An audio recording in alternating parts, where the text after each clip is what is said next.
and welcome to Point of View, where we give students a place to listen, learn, and lean in. I'm your host, Grace, Rachel, and Sofia, and today we'll be doing our version of an advice column where we answer questions submitted by anonymous people and give our advice on them.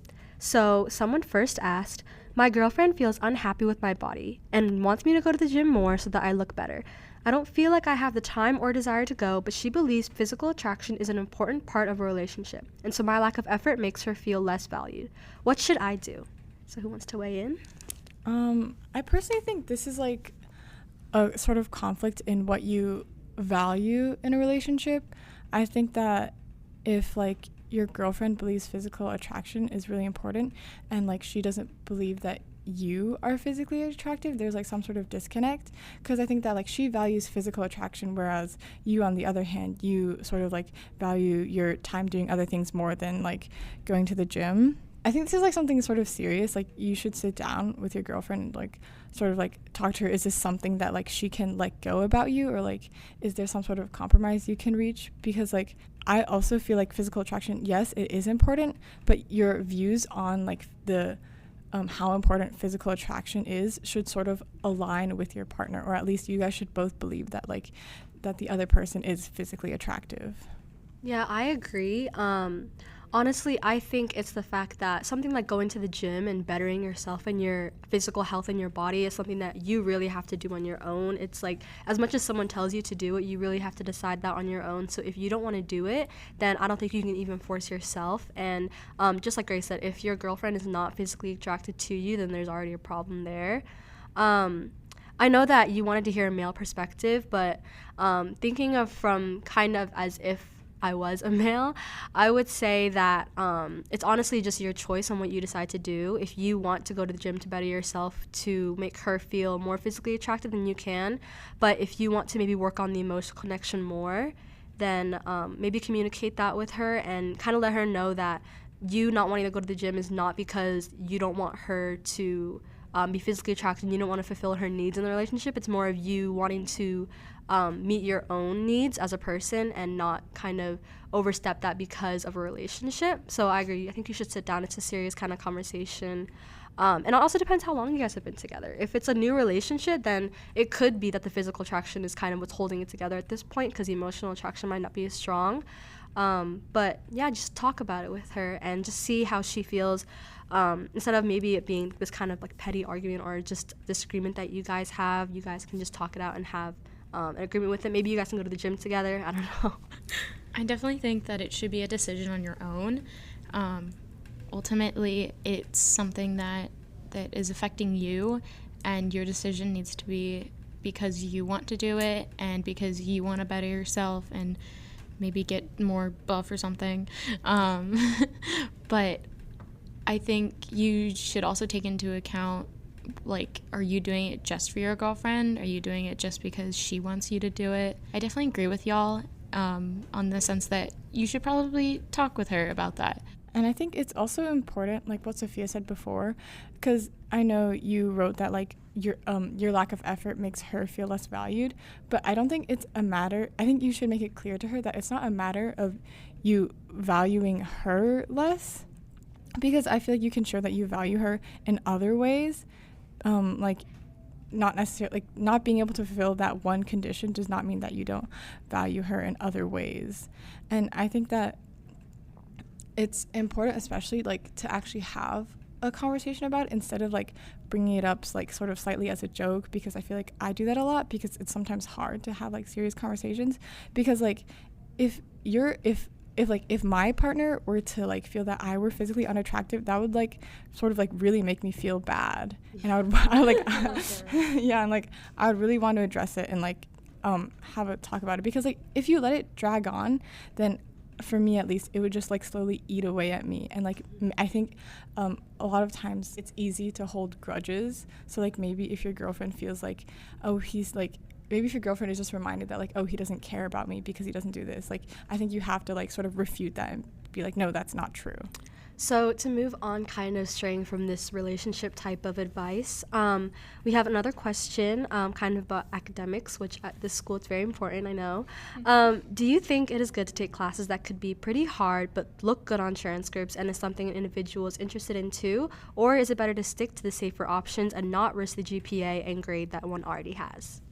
This is a really interesting topic to me because I've kind of gone through high school not really stressed about taking a whole bunch of APs. I think my entire high school career, I've taken 3. And I think, so freshman year I took AP Gov, and that was probably the biggest mistake of my life. I absolutely did not like that class. So it was really an eye-opening experience that if I don't like the subject that I'm taking the AP in, I'm probably not going to want to like put in the effort and put in like a lot of study hours into that. So that made me more inclined to take like APs I'm interested in, like AP Lang and AP Lit, and like I love those classes. I love English. So I think a lot of I like to think that a lot of colleges look at you holistically, and you should more so focus on doing what you want in life and like not really too focused on what colleges want. I mean, obviously focus on your grades, get good grades and stuff, but also do the extracurriculars you're interested, do the classes that you're interested. High school is about like learning about what you're interested in, and like if I hadn't taken Messenger my freshman year, I wouldn't have known that like I love journalism. It was kind of just a shot in the dark for me. So there's going to be a healthy balance between taking taking courses for colleges, but you also need to focus on, am I going to enjoy this class? Am I going to want to put in the effort to like actually study for it? Yeah, I think the bottom line is you should do something you're interested in. And here you said that like the difficult class is something that you are interested in. So I would say I think you should take the difficult class not because it looks good on college transcripts, but because you're interested in it. I think your motivation, at least in this case, should be your interests. It is hard to balance like between like taking a difficult class or like getting a better grade, but I think in terms of Northview, it honestly depends a lot on which class it is, because there's like a lot of AP classes may not be as hard as different AP classes. But I think that in the end, I feel like I'm more of an advocate for taking a harder class, because I think that your teacher or like through like online materials, you can find like the resources to study and learn something more, especially if it's a topic you're interested in. Then I feel like you'll be more motivated to study. I agree with both Rachel and Grace. I know that Northview is a very, very heavy AP honors kind of school, so there's always this kind of unspoken pressure to be in those classes where everyone else is in and taking those hard classes. But I know for me personally, the experience that I had with this is not so much if I'm interested in it, but more so knowing my own limits and knowing my own boundaries. If I wanted to take a class that I was interested in, but I know that I wouldn't be performing well in it just because I'm not good at that subject, or just because I'm just not interested in it as much as I think I am, then I don't take it. And honestly, it's also about the hard AP classes. You have to kind of think about it in a different kind of way, because sometimes people say it's really hard, sometimes people say it's really easy. It's kind of subjective, I would say. Like for me, AP Spanish seems like a hard class, but it's honestly one of the best and easiest classes that I've taken in my high school career. It's extremely fun, and it's a really good experience, and I really enjoy the subject. And that's something that I was really debating on taking last year, because I was like, I don't know if I want to continue doing Spanish because I'm not the best at it, but I kind of still want to expand my knowledge and career on it, and I'm glad I took that choice. But with like AP Calculus BC, I couldn't take that class just because I knew I couldn't. My limit was AB, honestly, and even though everyone around me was taking BC, it's kind of just knowing that you're on your own path, and like Rachel said, colleges do look at you holistically. They look at like what you're doing in class, and like as long as you're not taking classes that you know you can do better, where you're just like kind of dumbing yourself down and trying to make life easier, besides like just challenging yourself in a way that is healthy and possible, I think you should do. But yeah, I think that AP classes in general, it's kind of just like the word AP is very kind of like a trophy word. So just think about it. Research is what I did a lot. I did a lot of research on my AP classes before I took them. Ask your friends, because like at Northview, a lot of these classes are different. They can be easier or harder than other schools. So honestly, just think about it and just know your own limits. I think another important aspect to note is that it doesn't come down to just one class. You have to balance your whole schedule for a year. So what I did is, like, even though I took a lot of difficult APs, I would take like a few other, like one or two other courses that were like more chill. Like, for example, I took like work-based learning and then like a few APs one year. So like work-based learning, you can usually like leave school early, and I just had to work like on the weekends. And so it was, even though I was taking like difficult AP courses, I could still handle it because I had taken like less difficult other classes. And on to our last question for this episode. This is from an anonymous person. I've been doing well with science, and I've been in honors/advanced courses for it since elementary school all the way until now. I'm good at science, and I'm really confident in it. I've made my whole career for it, planned everything out and everything to be a biochemist. But recently I've been looking back at it, and I don't feel like I want to do it anymore. But I don't know what other career I want to do besides that. And it feels like I'm running out of time to decide on what I want to do and how to achieve it.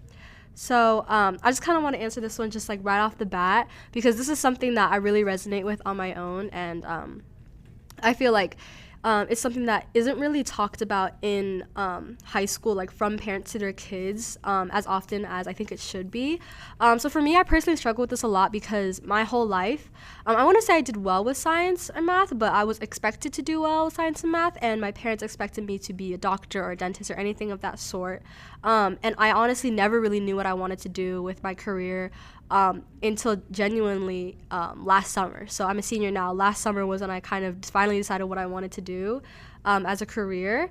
And even now I'm not like completely sure, but it's just about knowing that you have that strength in science. Just because you are good at science doesn't mean that you have to limit yourself to just being a biochemist or just being a scientist working in that field. Science is good for a lot of things. Like, you can be good at science and you can be a doctor. You can be good at science and you can be a computer scientist, I guess, or an engineer, anything like that. You just have to kind of see what your options are and just explore, because you know that you're good at science, but now that you feel like you don't want to do it, explore what else there is. For me, when I started exploring, like Rachel, she joined the Messenger freshman year, I joined it sophomore year, and that's when I found my love for journalism, and now I'm deciding to pursue that as a career. So it's just about finding like things that you want to enjoy outside of just a subject, because I find that just relying on a subject for a career and happiness doesn't really make you kind of a 3D-ish kind of person. You kind of have to learn about yourself and see about things that you enjoy and the passions and hobbies that you like, and see how you can incorporate that into a career so you aren't stuck living a life that you don't want to live. And like I said, it's never too late. You're not running out of time. Even in college, people still don't know what they want to do and they switch their majors.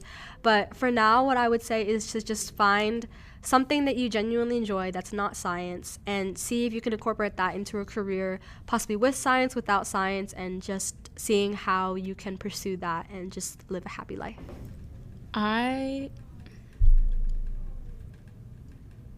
Reading this and hearing your question, like, kind of really also really resonates with me, just like Sophia said. I would like to think I've basically known I want to be a journalist since like middle school. Y'all remember the Howling Times? Yeah.